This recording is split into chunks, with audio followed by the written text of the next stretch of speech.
నమస్తే. This is Sourya. Welcome to our channel. ఈ రోజు మనతో పాటు సినీ పరిశోధకులు ఎమ్మంది రామారావు గారు ఉన్నారు. వారితో మాట్లాడదాం. నమస్తే సార్. నమస్తే అమ్మ. సార్, గరికపాటి గారంటే అందరికీ చాలా గౌరవం ఉంది. ఇంచుమించుగాను ఒక 70% అనుకోండి, పోనీ 100కి 100% అనకపోయినా మిగిలిన 30 నాస్తికులు అది ఉంటారు కాబట్టి. బట్ ఏదైనా ఆయన ప్రవచనాలు ఆకర్షణీయంగా ఉంటాయి. అందరికీ ఆ కుటుంబ వ్యవస్థలోనున్న లోటుపాట్లు ఎలా ఉండాలి ఏంటన్నది చాలా మంది అన్వయిస్తూ ఉంటారు. మరి ఇప్పుడు అన్వేష్ అనే వ్యక్తి చేస్తున్న వ్యాఖ్యలు, అంతేగాకుండా ఆయన వ్యాఖ్యలు చేసి వదిలేస్తే పర్వాలేదు. అదే పని మీద ఆయన పర్సనల్ అంటే ఆయనకి ఉన్న మొత్తం అన్నీ వదులుకొని ఒకటే పని మీద నేను డైలీగా ఒక 8 వీడియోలు పోస్ట్ చేస్తాను. నీ గోత్రంతో సహా నువ్వేంటనేది, నీ బతుకేంటనేది బయటపెడతా అంటే ఇట్లాంటి వ్యాఖ్యలన్నీ అన్నమాట.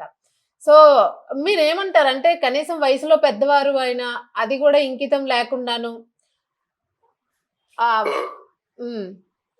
అసలు ఇలాంటోళ్ళు సొసైటీలోని ఎలాగా వీళ్ళని సొసైటీలో ఉండడానికి అవకాశం కలుగుతోంది? ఎలాంటి చర్యలు తీసుకోవాలి అని? ఇంకా ఒకటే మార్గం అమ్మ. వాడిని వెంటనే చెప్పాను.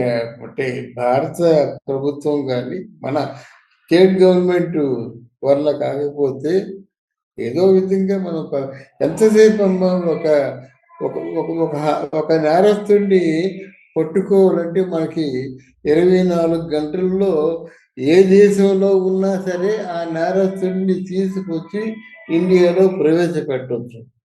ఆ సదుపాయాలు ఉన్నాయి. ఇక్కడి నుంచి వాళ్ళు ఫోన్ చేస్తారు.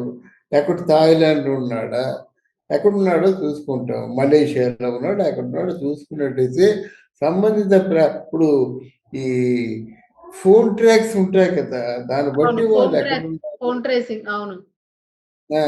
ఫోన్ ట్రాపింగ్ నుంచి తెలుసుకోవచ్చు. అది పెద్ద కష్టం కాదు. ఎక్కడున్నాడో సరాసరి అక్కడికి పంపించి పోలీసుల్ని, ఆ దేశం పోలీసులు పంపించి వాళ్ళ చేత ఇక్కడికి ఇండియా రప్పించే ఏర్పాట్లు చేయొచ్చు. వాడిని మాత్రం కఠినంగా శిక్షించాలి, మామూలు కాదు. ఇది నోటుకొచ్చినట్టు పిచ్చివాడు వాగినట్టు వాగుతాడా, తాగుబోతు వాగినట్టు వాగుతాడా? ఏం బాగానే తెలివితేటలతో సంపాదిస్తున్నావే, నీ మాటలు చూస్తుంటే తాగుబోతు మాటల్లా లేవే, చాలా చాలా తెలివితేటలుగా మాట్లాడుతున్నావు. నువ్వు ఎంత తెలివితేటలుగా మాట్లాడుతున్నావు అంటే సీతని ద్రౌపదిని కూడా కలిపేశావు నువ్వు అనసూయ లిస్టులో. గనక ఇంత దుర్మార్గుడివి, ఇంత దౌర్భాగ్యపు మెంటాలిటీ ఉన్నవాడివి, నువ్వు సభ్య సమాజంలో ఉండడానికి అర్హత లేనివాడివి. తర్వాత ఏంటంటే ఎవరెవరికో శిక్షలు పడుతున్నాయి. ఇటువంటి ఒక అండానికి కూడా పదాలు రావట్లేదు. దేశద్రోహ లేకపోతే ప్రజాద్రోహ ఏమన్నారు, సంఘద్రోహ ఏమన్నాలో అర్థం కావట్లేదు. అంతే ద్రోహి కంటే అన్నిటికంటే పెద్ద వీడికి ఒకటి శిక్ష ఒకటే పరిష్కార మార్గం.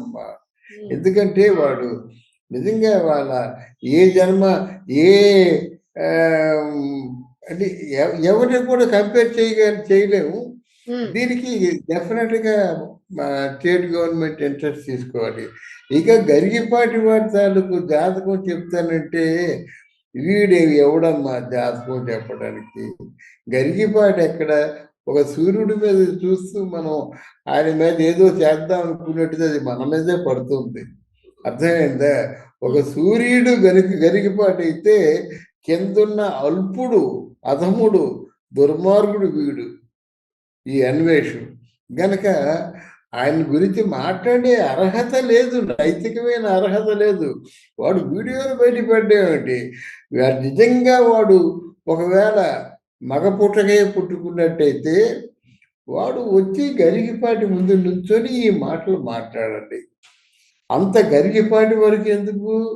మామూలుగా వచ్చి ఒక సమాజంలో ఎక్కడైనా సరే ఏ గుడి ముందైనా కూర్చొని ఇలాగా గరిగిపాటిని మీరందరూ గుడ్డిగా నమ్ముతున్నారు గనక ఈ మాటలు నేను అనదలుచుకున్నానంటే అక్కడే ఆ కూర్చున్న నలుగురే సమాధానం చెప్పేస్తారు. పోలీసులు వేసే శిక్ష ఏదో వీళ్ళే వేసేస్తారన్నమాట. వాడిని ఎవరు బ్రతకనివ్వరమ్మా. ఎందుకంటే నోరుందని ఇన్ని బూతులు. ఎవరు ఏ తల్లి కన్నా బిడ్డో వాళ్ళ గురించి మాట్లాడి ఏ తండ్రి కన్నా బిడ్డడో ఆ గరిగిపాటి ఆయన మాట్లాడే అర్హత ఎక్కడుంది? ఎవరు మాట్లాడితే ఇప్పుడు నేను తిడుతున్నాను, నన్ను మాట్లాడతాడు. ఎవరు తిడితే వాళ్ళే మాట్లాడితే ఎలాగవుద్ది? అవునవును. ఎవరు వ్యతిరేకంగా మాట్లాడితే వాళ్ళ అంతు చూస్తా, వాళ్ళ మీ బండారాలు బయట పెడతా, ఏవేవో మాట్లాడుతా ఉన్నాడసలు. అంటే ఇక్కడ వ్యతిరేకం కాదమ్మా. ఎవరు నిజాయితీగా మాట్లాడితే.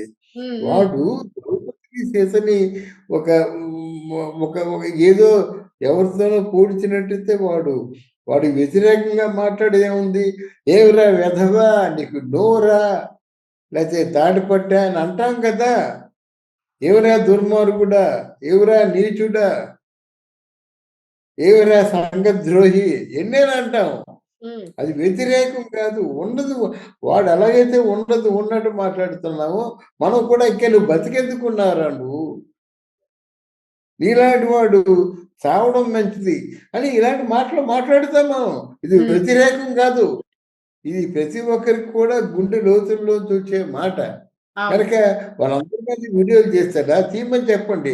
కొన్ని లక్షల మంది ఎదురుగా మాట్లాడుతున్నారు. ఈ లక్షల మంది వీడియోలు పెట్టమని చెప్పండి. హ్మ్. అదే కొంతమంది మరికొంతమంది అంటూ ఉన్నారు. ఎక్కడో ఉండి నువ్వు వీడియోలు చేసి దొరకను అనే ఒక దీంతోని నువ్వు రెచ్చిపోతూ ఉన్నావు. నువ్వు దమ్ముంటే ఇండియాకొచ్చి మాట్లాడు. బోర్డర్ దాటి మాట్లాడు. నీకోసం ఇంతమంది టైం వేస్ట్ చేసుకోవడం, గవర్నమెంటల్ టైం వేస్ట్ చేసుకోవాల్సిన అవసరం లేదు.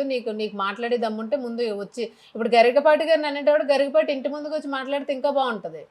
అదేనమ్మా. ఆ దమ్ము లేకుండా ఎక్కడో వీడియోల్లో మాట్లాడి గరికపాటి గురించి ఎక్కడ ఏ జంక్షన్‌లోనూ ఏ రామాలయం దగ్గర ఏదో ఒక ఆలయం దగ్గర మాట్లాడితే 10 మంది ఉంటారు కదా! గరికపాటిని తెలియని వాళ్ళు ఈ ప్రపంచంలో ఎవరు ఎవరున్నారు? లేరు. అవును. అందుకే అంటున్నానన్నమాట. జంక్షన్‌లోని కాకుండా ఒక ఆలయం ముందు మాట్లాడితే ఆ ఆలయం దగ్గర కూర్చున్న నలుగురు వీడిని లేకుండా చేస్తారు. హ్మ్. ఆ పనిష్మెంట్ ఇస్తారు. హ్మ్. ఇది విషయం.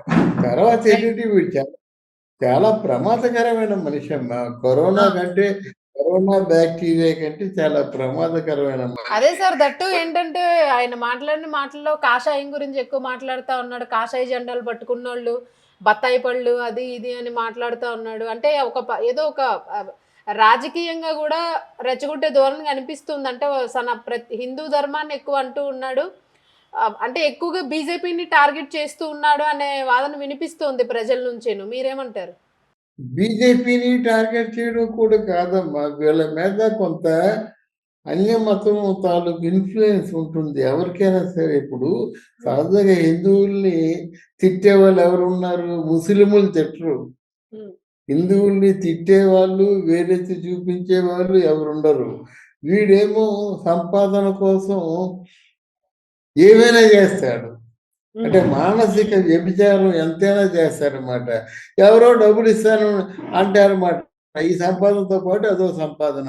మీరు హిందూ మతాన్ని తిట్టరా? నీకింత ఇస్తాము. హిందూ మతాన్ని ఎంత నువ్వు డిస్టర్బ్ చేస్తే నీకు ఇన్ని లక్షలు ఇస్తాము. ఏదో బేరం పెట్టుకొని ఉంటాడన్నమాట.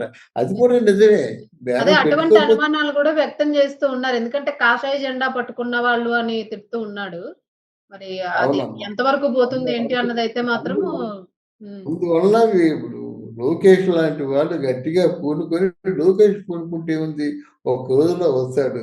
ఒక రోజులో వచ్చిన తర్వాత వాడి తాలూకు రంగంతా బయటపడిన తర్వాత ఇంకోసారి బయటికి రాకుండా శిక్ష వేస్తే మరి కొంతమంది ఎలా తయారవ్వకుండా ఉంటారన్నమాట. వాళ్ళకి అవును. కనువిప్పు కలుగుతుంది.